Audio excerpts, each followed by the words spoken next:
What kind of cultural experiences do you think that Anne's Crow executes really, really well and has a great partnership with the Indigenous communities to bring it to life for travelers?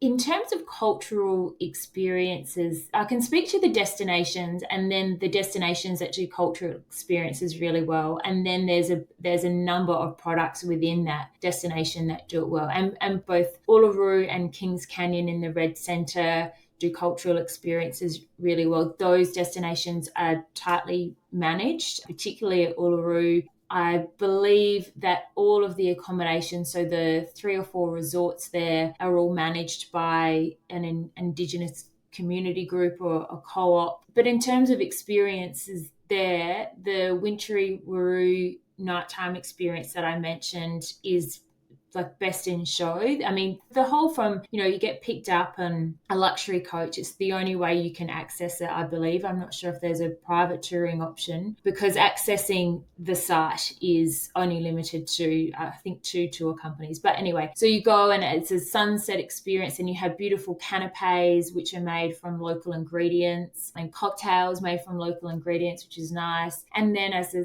said, you watch this show and it's hard to describe a nighttime light show, right? But it's like 1,200 drones in the sky that make formations about the story of the local area because their culture of telling stories and their history is done orally through dance and storytelling rather through the written word. And Dreamtime is how they tell the stories of creation. So one of those Dreamtime stories features in that show. There's an amazing light installation also that you can experience at Uluru called the Field of Light Tour. And there's a dinner experience to that, which is incredible. Any kind of guided tour, again, a sunrise tour over Uluru is worth the early morning start. You're up in the dark on your honeymoon, but 100% it is worth it because, again, it's just peaceful and quiet and you see the sun come up over this huge sandstone monolith is amazing. And then in Rotorua on the North Island as well, that is just abundant with genuine, authentic cultural experiences from, you can visit a living Maori village there. You can do an evening cultural experience at Te Pātū where you actually engage in, like you go in and have some little canapes in a Maori looking village and then you can engage in some games that they would have played in the tribes growing up, which is so fun. And then you have like dinner and you see a show and it's quite immersive, that experience. That's at Te Pātū. And you can go to Poia and learn about the craftsmanship of the Maori people. So the wood carving and weaving and that facility is set within a geothermal wonderland of bubbling geysers that erupt in the background. So the whole experience is quite amazing. Yeah, and then, I can't believe I've spoken all this long about New Zealand. I haven't mentioned Hobbiton, which is not necessarily cultural to the Maori people, but certainly to the local Kiwis. Like Hobbiton, as someone who hasn't even seen Lord of the Rings, like that place is just a joy unto itself. So, yeah. That's awesome. I love how you can tell how passionate you are about it too, which I love seeing that you're able to have so much passion for what you do. I think that it just translates so much.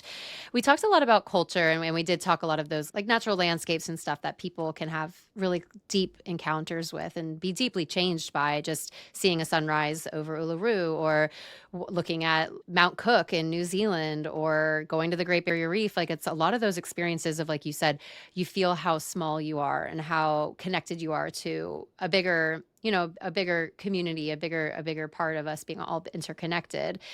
If there are couples out there that are like, that's great. I love nature. I love culture, but also I love food. I love luxury. I love, shopping. Australia offers so much of that as well. So there's really there's something for everyone. I always like to touch on the nature and the culture piece because that's what lights my heart up. But there's also gastronomical experiences galore in either countries and luxury accommodation from, top to bottom. So for couples that are looking for more of that, rejuvenating or luxury experiences, maybe even like a relax and recharge, what kind of maybe destinations or experiences would you recommend to them? Again, Kelly, there's just so many across both countries. In terms of, as soon as you said a foodie experience or something, a luxury experience, like it's just Sydney. Like Sydney is Yeah. one of the most beautiful cities in the world. You've lived there, you know, hopefully you can attest to that. And every time I travel to Sydney and I fly over the harbour and you can see the harbour bridge and the opera house, I'm like, oh my gosh, like how lucky that this is in our backyard as Australians. And I think for couples that want a little bit of luxury and more sophistication on their honeymoon, start in Sydney. And there's this fantastic product that I was lucky to try a couple of years ago. It's called the Sydney Long Lunch, and you can hire it out, just the two of you, and go on a gorgeous little boat that will meet you in Circular Quay just near the Opera House. And you start there and you have a skipper and a guide, and you can start with a little champagne and have some nibbles, and then you go to a couple of restaurants that are on Sydney Harbour that are iconic even for Sydney siders. So you go to Doyle's Fish Cafe and you go on the boat over there and have an entree, and then you go around to the northern side of the harbour and have a main. So that's just one example of, I guess, not necessarily rejuvenating, but certainly something for the foodies out there, because the dining experience alone, they're iconic Sydney restaurants. And then you're on the harbour, which is just dazzling, getting a guided tour of that as well. The Blue Mountains, speaking of Sydney, you know, that's only a short drive away by transfer, and there's some wonderful accommodation that you can do, that you can enjoy in the Blue Mountains, and you know, take some beautiful hikes, and that's very serene, and you know, similar, like lots of big rocky cliffs and Aussie bush. So yeah, plenty to do in Sydney. I grew up in Adelaide, so I would say for foodie type holidays, you can go out and visit the Barossa Valley. You know, that's a very established winery growing region with lots of cellar doors with beautiful local produce and smoked meat. And then for rejuvenation, we mentioned Byron Bay earlier. Byron Bay is sort of one of the hubs of wellness in Australia that has some wonderful wellness facilities around.